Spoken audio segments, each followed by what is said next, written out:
జోగులాంబ గద్వాల జిల్లా ఐజా పట్టణంలో డాక్టర్ ప్రియాంక అంతిమయాత్ర సాగుతుంది. ఇందులో పెద్ద ఎత్తున స్థానికులు, ప్రజా సంఘాల ప్రతినిధులు, విద్యార్థులంతా కూడా పెద్ద ఎత్తున పాల్గొన్నారు. ఇక్కడ కొంతమంది స్థానికులు ఉన్నారు, వాళ్ళని అడిగి తెలుసుకుందాం. సత్యవంటి ప్రియాంకకి సంబంధించినటువంటి మృతి విషయంలో మీరు ఎట్లా చెప్తారు? ప్రియాంక మృతి బాధాకరము. అయితే ఆంధ్రప్రదేశ్ ప్రభుత్వము, ఆంధ్రప్రదేశ్ రాష్ట్ర హోంమంత్రి మహిళా యూనియన్ కూడా ఇంతవరకు ఫాస్ట్ ట్రాక్ కోర్టు ఏర్పాటు చేయాలని అడగకపోవడం విడ్డూరము. మరి ఆమె వెంటనే, ఇది ఆంధ్రప్రదేశ్ ప్రభుత్వం నిర్లక్ష్యంగా నేను భావిస్తున్నా. ఒకసారి మహిళ చనిపోతే మహిళా మంత్రిగా ఉండి, దట్ హోం మంత్రిగా ఉండి కూడా మరి ఆమె ఆ కుటుంబానికి న్యాయము, ప్రియాంకకు నిజమైన నివాళులర్పించాలంటే ఫాస్ట్ ట్రాక్ కోర్టు ఏర్పాటు చేయాలి. ఫాస్ట్ ట్రాక్ కోర్టు ఏర్పాటు చేస్తేనే నిందితులకు మరి శిక్ష పడే అవకాశం ఉంటుంది. మరి సాధారణ కోర్టులలో విచారణ సత్వరం జరగదు, ఎందుకంటే చాలా కేసులు పెండింగ్ లో ఉంటాయి. ఇప్పటికైనా హోంమంత్రి అనిత గారికి మేము తెలంగాణ ప్రాంతం నుంచి డిమాండ్ చేస్తున్నాము. ప్రియాంక మృతికి నిజమైన నివాళి కావాలంటే ఫాస్ట్ ట్రాక్ కోర్టు ఏర్పాటు చేయాలా, లేకపోతే మీరే దీనికి బాధ్యత వహించాల్సి చెప్పని ఈరోజు ఏపీ ప్రభుత్వాన్ని హెచ్చరిస్తున్నాం.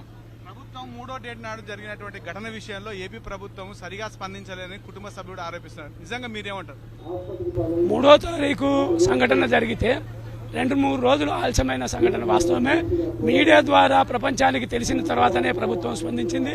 ముఖ్యంగా అక్కడ మరి వైసీపీ ఎంపీ చొరవ కూడా బాగా కనపడుతుంది. కాబట్టి వైసీపీ ఎంపీ చొరవ ఈరోజు రాజమండ్రి బంద్కు పిలుపిచ్చినారంటే మరి సామాన్యమైన విషయం కాదు. మనమంతా కూడా ఏపీ ప్రభుత్వాన్ని కోరేది, ఇక్కడ తెలంగాణ ప్రభుత్వము ఒక ఉద్యోగం ఇవ్వాలి, ఏపీ ప్రభుత్వము ఫాస్ట్ ట్రాక్ కోర్టును ఏర్పాటు చేయాలని చెప్పి మేము కోరుతున్నాము. ఇప్పటికీ 20 లక్షలు ప్రకటించినారు. 20 లక్షలు కాదు, ₹1 కోటి ప్రకటించాలని చెప్పి ఆ కుటుంబాన్ని ఆదుకోవాలని చెప్పి ఏపీ ప్రభుత్వాన్ని మేము డిమాండ్ చేస్తున్నాము.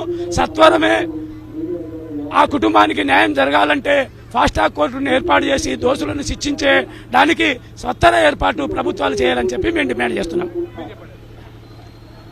డాక్టర్ ప్రియాంక మృతి కారణమైనటువంటి వాళ్ళని హత్యా నేరం కింద ఖచ్చితంగా ఇరికించాలి. ఎందుకంటే గతంలో సుమోటోగా పోలీసు వారు స్వీకరించడం జరిగింది.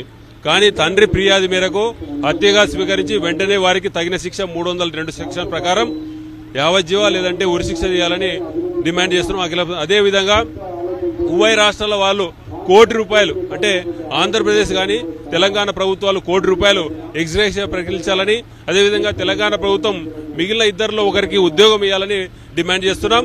అదేవిధంగా ముఖ్యంగా వారిని దోషులను శిక్షించే వరకు అఖిలపక్షం తప్పకుండా పోరాడుతుంది.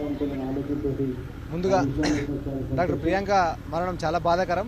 విషయం ఏంటంటే ఏపీ ప్రభుత్వం సరైన సమయంలో స్పందించకపోవడం కూడా ఇంతవరకు దోషులను పట్టుకొని కఠినంగా శిక్షించలేని పరిస్థితి ఉన్నది. అంటే పోలీసుల నిర్లక్ష్యం కూడా దీంట్లో చాలా ఉన్నది. చంద్రబాబు ప్రభుత్వంకి ఒకటే మేము విన్నవిస్తున్నాము, ఖచ్చితంగా వెంటనే ఫాస్ట్ ట్రాక్ కోర్టు ప్రత్యేక ఏర్పాటు చేసి ప్రత్యేక కేసు కింద తీసుకొని డాక్టర్ ప్రియాంకకు సంబంధించినటువంటి ఈ కేసును ముందుకు తీసుకెళ్లి ఆ దోషులకు ఇద్దరికి ఉరిశిక్ష పడే విధంగా చర్యలు తీసుకోవాలి. అట్లనే తెలంగాణ ప్రభుత్వం ఇంతవరకు కూడా స్పందించలేదు. వాస్తవం చెప్పాలంటే ఈ హత్య జరిగి వారం రోజులు అయితే కూడా రేవంత్ రెడ్డి సర్కార్ ఇంతవరకు కూడా దీని మీద స్పష్టమైన ప్రకటన ఇవ్వలేదు. ఇవాళ ఏదో శవాల మీద రాజకీయం చేయడం కోసం ఏదో మామూలుగా ఉమ్మడి జిల్లాకు సంబంధించిన మంత్రులు తీసుకొచ్చి అలా చేస్తున్నది ఎంత సిగ్గుచేటు. ఇవాళ 2 రాష్ట్రాల్లో అల్చలైనటువంటి సంఘటన ఇది, మామూలు విషయం కాదు. ఒక డాక్టర్, ఒక పీజీ స్టూడెంట్ ఇవాళ చనిపోతే తల్లిదండ్రులకు ఎంత బాధాకరమో వాళ్ళకి తెలియదు. కాబట్టి ఇవాళ అందుకోసమనే తెలంగాణ బిడ్డను కోల్పోతే కూడా తెలంగాణ ప్రభుత్వం స్పందించకపోవడం అంటే ఎంత దుర్మార్గం, ఎంత సిగ్గుచేటు అని ఈ సందర్భంగా అదేవిధంగా తెలంగాణ ప్రభుత్వం కూడా డిమాండ్ చేస్తా ఉన్నాం. ఖచ్చితంగా ఏపీ ప్రభుత్వాన్ని పురమాయించి తక్షణమే వారికి కఠినంగా శిక్షించాలి. అదేవిధంగా తెలంగాణ ప్రభుత్వం కూడా ఆ కుటుంబానికి ₹1 కోటి ఎక్స్గ్రేషియా ప్రకటించి ఆ కుటుంబంలో ఒకరికి ఉద్యోగ భద్రత గ్రూప్ 1 లెవెల్లో స్థాయిలో ఉద్యోగ భద్రత కల్పించాలని మా ఐజా అఖిల పక్షము, తర్వాత జోగులాంబ గద్వాల జిల్లా నుంచి విద్యార్థి పక్షాల నుంచి అందరి నుంచి కూడా డిమాండ్ చేస్తున్నాం. అఖిల పక్షకి సంబంధించిన నేతలు కానీ స్థానికులు చెప్తుండేటువంటిది, ఎవరైతే ప్రియాంక హత్యకు కారణమైనటువంటి వారికి ఉరిశిక్ష విధించాలని చెప్తున్నారు. ఫాస్ట్ ట్రాక్ కోర్టు ద్వారా వాళ్ళకి శిక్షను అమలయ్యే విధంగా చూడాలని చెప్తున్నారు. ముఖ్యంగా ఘటన జరిగినప్పటి నుంచి ఏపీ ప్రభుత్వం వ్యవహరించినటువంటి తీరు చాలా బాధాకరం అని చెప్తున్నారు. వాళ్ళు బాధ్యతారహితంగా ఉన్నారనేటువంటి అభిప్రాయం వ్యక్తం చేస్తున్నటువంటి వీళ్ళంతా కూడా ఇటు తెలంగాణ ప్రభుత్వం కానీ అటు ఏపీ ప్రభుత్వం ఆ కుటుంబానికి ₹1 కోటి చొప్పున పరిహారం అందించాలి, కుటుంబంలో వారికి ఉద్యోగం ఇప్పించాలని, అంతవరకు ఆ కుటుంబానికి అఖిలపక్షం ఆధ్వర్యంలో స్థానికులమంతా అండగా ఉన్నామని చెప్తున్నారు. కెమెరా రవితో విజయభాస్కర్, సాక్షి న్యూస్, ఐజా నుంచి.